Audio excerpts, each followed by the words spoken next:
See, you're always grinding last year's corn because you pick it in October and it's, 25–30% moisture. And you can't grind till it gets down around 10–12% moisture. So you have to dry it over the winter. So you put it in a corn crib. So this corn was grown last year. See, the cob is going to come out here and the kernels are going in the basket, okay?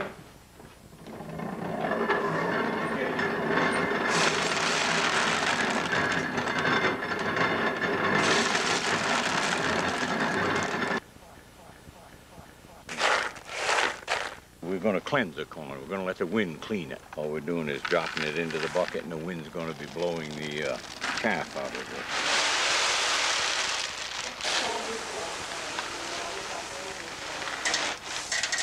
Hear that corn dropping down? That's dropping down between the two stones. This valve opens the turbine to let the wheel turn. And as I get this open, the wheel will start turning and rotating, and I'm going to have to adjust it, and sometimes it takes a few minutes, gets a little cantankerous. Pretty soon we're going to give it a whirl. Here we go.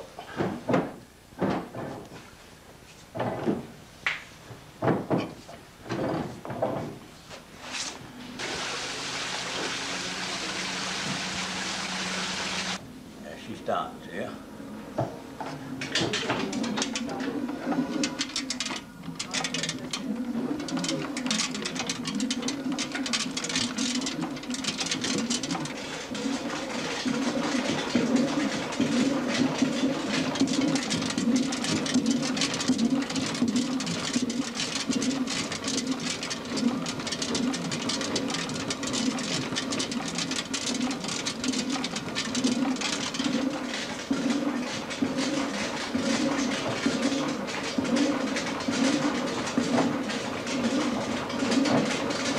I'm going to control the speed of the stone turning by how much water I let into it.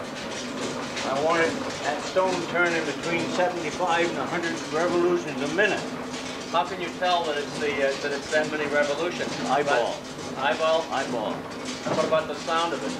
No, sound doesn't affect the revolution. I tell by looking at it how fast it's turning. I'm coming out of the chute here. This lever here tilts the hopper to let more corn in or less corn in between the stones. And that'll regulate the speed of the mill.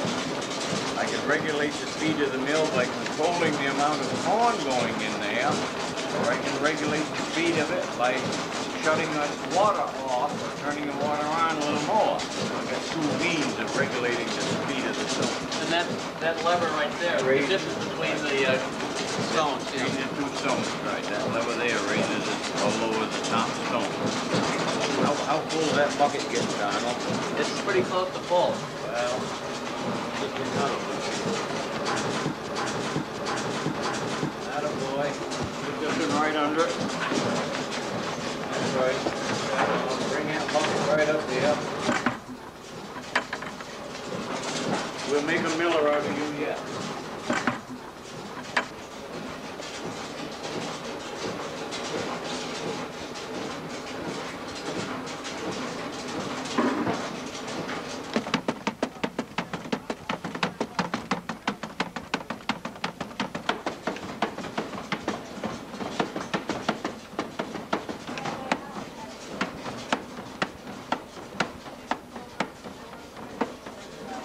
Now, you see, ordinarily, if we didn't do it, you'd be eating it. It wouldn't hurt you, it's good. But we also have chickens that like to eat. Yeah. So we give it to chickens. Now feel that meal and compare it to how it felt when we came out of the mill. Yeah. It's finer, right? Yeah, yeah. Hadn't got that stiffness. Very fine. Very fine meal.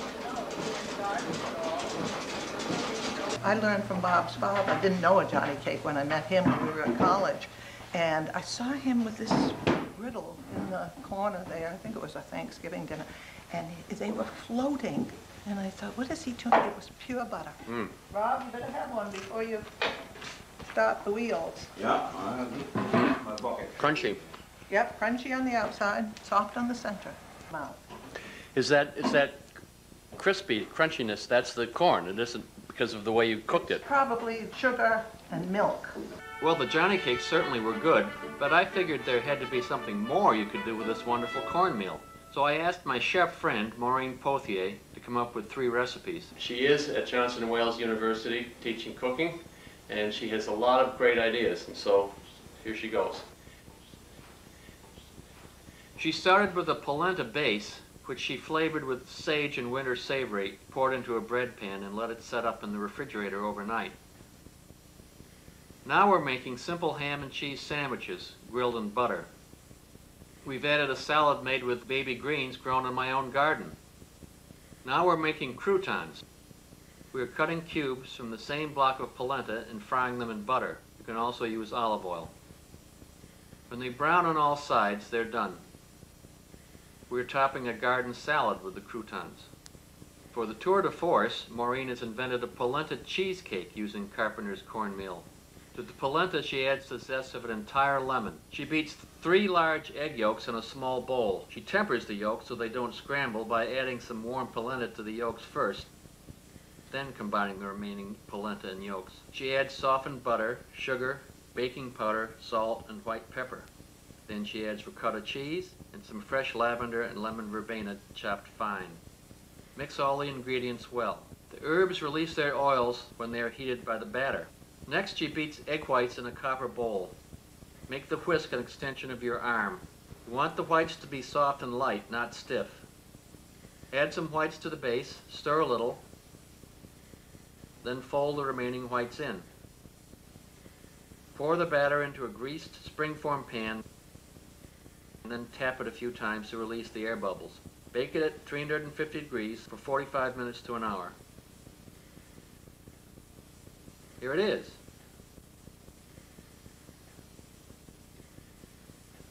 These are just a few of the ways to use this wonderful cornmeal.